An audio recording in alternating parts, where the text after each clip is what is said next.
A little bit of the Toltec Prophecies by Don Miguel Ruiz. Pick up right where I left off, pretty much. It's the next page. Ask to die to the old dream of the planet. Prepare to leave hell. Begin to imagine heaven on earth. We are all animals that were domesticated by other animals, other humans. We were domesticated in the same way that we domesticate dogs, by punishment and reward.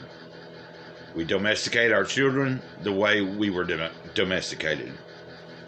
We are afraid to be punished, and we are afraid not to get the reward.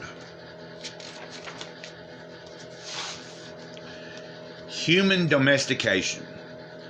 Imagine 1,000 new computers exactly alike, each completely blank without information. As soon as we put information into these computers, each will be different. Our minds are biological machines that resemble computers. There is different information in every human being according to each person's experience. Each one has learned differently from parents, society, school, and religion. The information that we put into our computer is what tells us how to interpret what we perceive. Each human computer has a name, but a name is only an agreement we have made. I'm not really a human being named Miguel Ruiz. You're not a human being either. We just agree that we are humans. Everything that we put into our computers is an agreement. It is not necessarily good or bad, right or wrong. It is just information. According to that information, we perceive the world and call it reality. This information is the source of our limitations. We create images about ourselves and about everything else. We then want to believe in those images. The process of putting the information into the computers is the domestication. We are all animals that were domesticated by other animals, other humans. We were domesticated in the same way that we domesticate dogs, by punishment and reward. We domesticate our children the way we were domesticated. We are afraid to be punished and afraid not to get the reward. We create images of ourselves designed to please others. We want to be good enough to please mom and dad, the teacher, society, the church, and God. Our behavior depends upon the image we have created about ourselves, with all those limitations. What others think about us is very important to us. We guide our lives with reference to others' opinions. We try to please everybody else rather than ourselves. Boy, do I know that. But I like to help people if I can. Trick is not letting them take advantage of it. But anyway, on with the program. When we are punished, we have a sense of injustice that opens a wound in our mind. The wound creates emotional poison. We feel that pain in our heart as an emotional, not a physical pain. From this wound, ethereal poison seeps into our mind. Fear begins and starts controlling our behavior. We become afraid of being punished, and we also fear not receiving a reward. The reward comes as a sign of acceptance. Domestication causes an internal struggle to be worthy of reward in others' eyes. Domestication becomes so strong that we no longer need anyone to domesticate us, because we take over the task by punishing ourselves and occasionally rewarding ourselves. Almost done here. 3 components of our mind are actively engaged in self-domestication.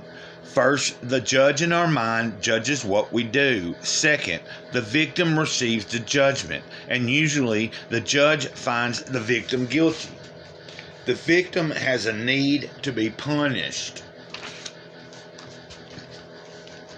The third part of the mind involved is the belief system we have been taught, which includes the rules on how to dream our lives. This belief system is a kind of constitution or holy book where everything that we believe without reflection is our truth. I call this belief system the Book of Hell. We can close this book of hell by asking to die to the old dream of the planet. We can leave hell as we begin to imagine ourselves in heaven on earth. A young girl, 11 years of age, will soon have her first period and become a woman. There is a whole universe operating within the girl's body, including her organs, blood, nerves, brain, and all communicative systems that operate between systems. Excuse me. When some of the organs in this young woman change, this information is known by the brain, which will push other organs to create certain kinds of hormones that complete the cycle. Ultimately, the maturation process is controlled by the brain. The maturation process of the woman is comparable to that of the human race as a whole. We can say that when the earth is mature enough, it sends a message to the sun. The sun reacts and sends its message to a trigger, The sun reacts and sends its message to trigger a change in humanity. When certain transformations of body, mind, and soul occur in some humans, the sun will change the quality of the light it transmits, sending a different message to the human organ of the earth. In turn, this change will cause the whole of humanity to transform. Since the birth of the sixth sun, humanity is finally ready to leave childhood and become mature. We are ready to leave domestication behind. We have more clarity. Our way of dreaming is changing. Fear was necessary to promote the growth of reason and the mind. Reason prepared the mind for intuition, a more direct connection to spirit. Glory, glory, glory. Oh. Interesting. I think it was a nice read. I always enjoy reading out of it. I enjoy sharing these thoughts and these things that I study and get into. But anyway, on with my day. This is a longer video. Peace and love. Ditto. Mr. Cloud, Sage of the Eternal Moment. Over and out.